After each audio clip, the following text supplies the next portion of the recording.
G'day, Michael here. If you've got some old computer hardware that you either can't or don't want to upgrade, like you might have some production equipment, old laptop, older computer of any sort, even older printer, etc. The type of thing you want to keep off the internet, you don't want to upgrade, you can't upgrade, whatever that is. I've got a solution for how you can achieve that. This computer box here represents my solution. The top row here represents new gear that keeps up to date, etc. And that represents the internet, and you can see these Wi-Fi devices, etc. I'm calling this solution an isolation server. What it's going to do is fill a few roles. One is like a desktop computer. Another one, you might think of it like a server, as in your file storage server. And how that's achieved is by whatever number of drives in there to provide that service. The solution I'm using is Linux Mint, and it's a good general purpose. In fact, I'm using the same operating system to make this video, so it does everything I needed to do, and probably does everything you needed to do. But if there's something specific, like you might have quite expensive equipment or just older equipment that you need to keep running, but you can't keep on the internet, but you still need to receive emails and save files and then use that to run that machine, etc.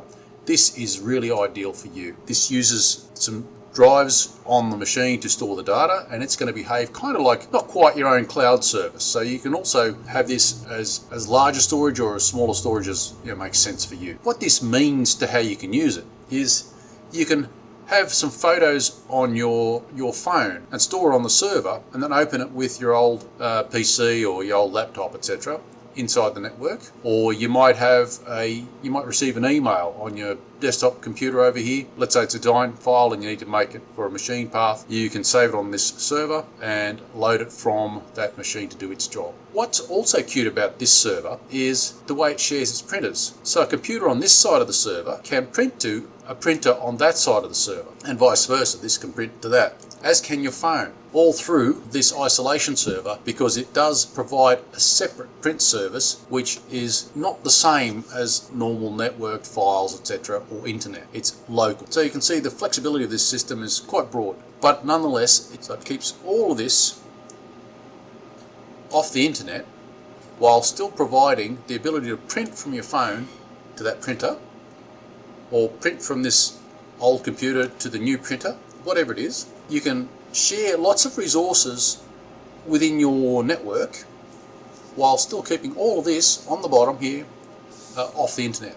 I can make this isolation server at whatever level you require. Solutions sort of start around $400, so it's a pretty cheap solution to get rolling. The other advantage of this isolation server is it's actually a full Linux desktop, like the one I'm using right now.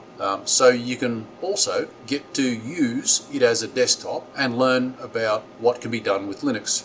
You may find a lot of this can be replaced by running Linux instead, but this gives you an opportunity to try it out without having to disable the gear you've already got. So it could be a lot of these older computers could run Linux and do the job they're doing, and so they become fully useful and no longer relegated to the scrap heap. I'll leave a link in the description to contact me. Feel free to like, share, subscribe, ask a question, leave a comment. Bye for now.